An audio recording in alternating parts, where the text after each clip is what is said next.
To my YouTube channel. और इस video में मैं आपके सामने ब्रेक डाउन करने वाला हूँ कि क्यों कुछ लोग जो एक्चुअली में बहुत ही ज़्यादा इंटेलिजेंट और हार्ड वर्किंग होते हैं they make less money than compare to people who are actually less intelligent.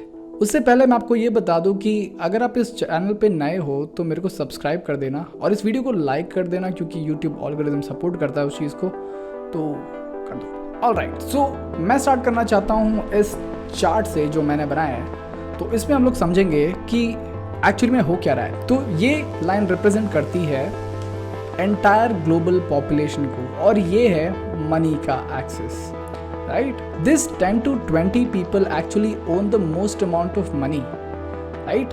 तो ये उतना पैसा ओन करते हैं जितना ग्लोबल 50% पॉपुलेशन ओन करती है। तो ये वेल्थ एक्चुअली में इतना अनइवनली डिस्ट्रीब्यूटेड क्यों है, इसी चीज़ को समझते हैं हम लोग। तो इसको समझने के लिए हम अलेक्जेंडर पीनो के स्टडी को समझते हैं, जहाँ पे वो बोलते हैं कि लक एक इम्पॉर्टेंट फैक्टर है वेल्थ क्रिएशन में। क्योंकि 2008 का क्राइसिस ऐसा क्राइसिस था जहाँ पे कुछ लोग लकी हुए, जहाँ पे उन्होंने काफ़ी वेल्थ डुबाया और कुछ लोग मल्टी मिलियनर्स भी बन गए। तो मैं इस चीज़ को मानता हूँ कि वेल्थ क्रिएशन जर्नी में लक एक इम्पॉर्टेंट फैक्टर हो सकता है, पर हार्ड वर्किंग भी तो है, जहाँ पे फिनेंशियल लिटरेसी कितना बड़ा रोल प्ले करता है। क्योंकि अगर आप देखो तो ओल्ड एजुकेशन सिस्टम ऐसा है जो अपना स्कूलिंग एजुकेशन सिस्टम है, इसमें ना तो हमारे को टैक्सेस मैनेज करना सिखाते हैं सबसे पहली चीज़, और ना तो मनी मैनेज करना सिखाते हैं। म्यूचुअल फंड, डेट्स, कैपिटल कुछ भी नहीं सिखाते इसमें। बस आपको ग्रेजुएट कर देंगे, आपको स्किल्स सिखा देंगे कि बस आप जाके अच्छे डिसीजंस ले पाओ, बट ऐसा हो नहीं पाता है। पर एक और पॉइंट है जो इक्वली इम्पॉर्टेंट है, वो है टाइम। क्योंकि टाइम भी उतना ही ज़्यादा इम्पॉर्टेंट है वेल्थ क्रिएशन में जितना लक और फिनेंशियल लिटरेसी। वॉरेन बफेट को हम सब लोग जानते हैं, उनका बस एक ही थंब रूल था कि buy it cheap and sell it high, और वो समझते थे कि कहाँ पे एक्चुअली में उनको सेल करना है, उसका भी आइडिया था उनको। तो वो कम्प्लीटली फिनेंशियल लिटरेट भी थे, लकी भी थे और टाइम भी दिया उन्होंने। पर वो सब तो ठीक है, बट इंटेलिजेंट लोगों का क्या, वो क्यों नहीं कर पाते ये सब चीज़?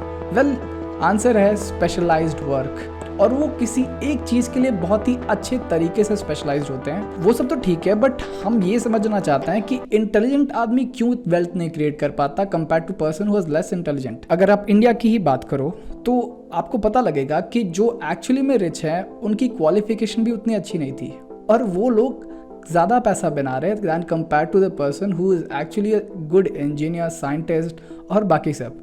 ऐसा इसलिए होता है क्योंकि इंटेलिजेंट पीपल जो होते हैं वो बहुत ही कम रिस्क लेना चाहते हैं। वो मतलब एकदम से ज़्यादा पैसा इन्वेस्ट करना नहीं करना चाहते, वो कंफर्टेबल हैं अपनी चीज़ों में, उनको एक हाई पेइंग जॉब मिल गई है, वो मतलब स्पेशलाइज्ड एक चीज़ के लिए, और वो उसी कंफर्ट जोन में रहते हैं। जहाँ पे कोई बिजनेस ओनर आप देखोगे तो ओनरशिप ली हुई अपने बिजनेस की, और उसको एक्सपोनेंशियल और कंपाउंडिंग इफेक्ट देखने को मिलता है than compare to the person who is intelligent and specialized for a particular job. ऐसी बात भी नहीं है, क्योंकि ब्रेन स्कैन के एक्सपेरिमेंट में ये पता लगा है कि people who are actually very intelligent they take more risk, मतलब वो गैम्बलिंग करते हैं कभी कभी। और वहीं आता है लक का फैक्टर, जहाँ पे आप देखोगे कि people who is actually skilled, intelligent और उसने रिस्क भी लिया, then he will be seeing a luck factor, जहाँ पे he will be like creating huge amount of wealth. So वो चीज़ भी है। पर यहाँ तक तो मैं समझ पाया कि लक जो है इंपॉर्टेंट फैक्टर प्ले करता है, पर लकी होने के चांस कैसे बढ़ाएं? वेल, उसको समझने के लिए हमको ज़्यादा से ज़्यादा स्किल्स एक्वायर करने पड़ेंगे। और ये चीज़ ऐसा है कि जितने ज़्यादा स्किल्स होंगे हमारे पास उतने ज़्यादा अपॉर्चुनिटीज़ हमको मिलेंगी, और जितनी ज़्यादा अपॉर्चुनिटीज़ मिलेंगी तो लकी होने के चांस यानी कि वेल्थ क्रिएशन भी इंक्रीज हो जाएगा। तो ये चीज़ ऐसा है। तो इसीलिए स्किल्स एक्वायर करना ताकि अपॉर्चुनिटी मिले, और अपॉर्चुनिटी कैसे मिलेगी? Moving out of comfort zone. ये सब तो ठीक है, बट कुछ लोग ये भी बोलते हैं कि jack of all trades but master of none, कि यार सारी चीज़ें तो कर लोगे पर तुम किसी में अच्छे ही नहीं हो। पूरा कोट कुछ ऐसा है कि jack of all trades is master of none but often better than the master of one. तो वो चीज़ पूरी है, और उसमें विलियम शेक्सपियर ने करेक्टली बताया है कि अगर तुम्हारे पास ज़्यादा स्किल्स है तो वो बेनिफिशियल है than a person who is just having one skill set. Perfectionism और इम्पोस्टर सिंड्रोम, जहाँ पे आप चीज़ें शुरू तो करना चाहोगे बट आप सोचोगे कि यार I am still not good at this. ये चीज़ है जो इम्पोस्टर सिंड्रोम और परफेक्शनिज्म है, बस एक्सपर्ट्स के अंदर ही होता है। इसलिए आप देखोगे कि people who are actually having less knowledge और बहुत ज़्यादा कॉन्फिडेंस है उनको, वो एक्चुअली यूट्यूब पे बहुत ही ज़्यादा ग्रो कर पाए than the people who are actually having more knowledge. और कॉन्फिडेंस तभी आएगा जब आप इस चीज़ को समझोगे कि एक्चुअली में आप ही एक्सपर्ट हो जिसको राइट अमाउंट ऑफ नॉलेज है, क्योंकि बाकी सबके पास नॉलेज नहीं है और वो एक्चुअली में कंटेंट बना रहे हैं क्योंकि उनके पास कॉन्फिडेंस है, या बिजनेस स्टार्ट कर रहे हैं क्योंकि उनके पास कॉन्फिडेंस है। फिर आता है सेकंड पॉइंट, जहाँ पे कुछ लोग जिनके पास नॉलेज भी है, क्रिएटिंग भी स्टार्ट भी किए बिजनेस या कंटेंट भी क्रिएट कर रहे हैं, फिर भी उनको लगता है कि यार मेरे से अच्छे लोग हैं वहाँ पे, राइट, तो मैं क्यों करूँ, मतलब मैं तो नहीं कर पाऊंगा उतने अच्छे। पर ऐसी बात नहीं है, परफेक्शनिज्म मैटर नहीं करता है, मैटर करता है कि आप कितने ज़्यादा अपॉर्चुनिटीज़ में जा रहे हो, right. Remember the point which I told कि आप जितने ज़्यादा अपॉर्चुनिटीज़ क्रैक करोगे उतने ज़्यादा आपके पास लक आएगा, जितना ज़्यादा लक आएगा उतना जल्दी आप वेल्थ क्रिएट कर पाओगे। तो ये चीज़ें ध्यान रखनी है, राइट।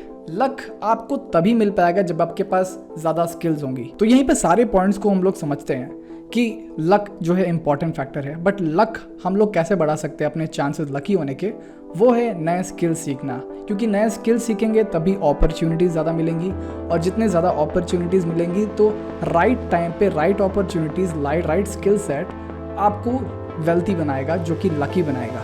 तो वो सब सारी चीज़ें हैं यहाँ पे। पॉइंट्स को एक बार समझते हैं कि लक जो इंपॉर्टेंट फैक्टर प्ले करता है, राइट। तो लक आ गया। And second point is learning new skills. तो जितने ज़्यादा हम लोग स्किल्स सीखेंगे उतने ज़्यादा अपॉर्चुनिटीज़ मिलेंगी, और अपॉर्चुनिटीज़ जितने ज़्यादा मिलेंगी उतने ज़्यादा लकी होने के चांस ज़्यादा हैं। और यहीं से आता है पॉइंट नंबर 4, जहाँ पे हमने समझा कि कैसे फिनेंशियल लिटरेसी एक्चुअली में बहुत ही बड़ा रोल प्ले करता है। तो अगर हम ये सारी चीज़ें समझ के चले तो एक्चुअली में हम अपने चांसेस बढ़ा देंगे लकी होने के, जो है वेल्थ क्रिएशन के। मल्टीपल स्किल्स एक्वायर करना बुरी बात नहीं है, क्योंकि अगर आप गुड वेबसाइट डिज़ाइनर हो और इसके साथ ही अगर आप वीडियो एडिटिंग में भी अच्छे हो या अच्छे से आप किसी चीज़ को प्रमोट कर सकते हो, तो वो एक्चुअली में बेनिफिशियल हो जाता है। और यहीं पे चीज़ें आपको समझनी पड़ेगी, क्योंकि world will not stay the same. और फिर आपके पास फिनेंशियल लिटरेसी नहीं है तो ये सब सारी चीज़ें वेस्ट हो जाती हैं। तो ये सब सारी चीज़ें हैं जो मैंने रिसर्च किया और मेरे को पता लगा। So I just wanted to share with you guys. अगर आपको वीडियो अच्छी लगी हो तो लाइक, शेयर, कमेंट, सब्सक्राइब कर दो, और मेरे को बताओ कि कहाँ पे आपको कौन सी पॉइंट्स ठीक नहीं लगी। Let me also think about that, और see you in the next video.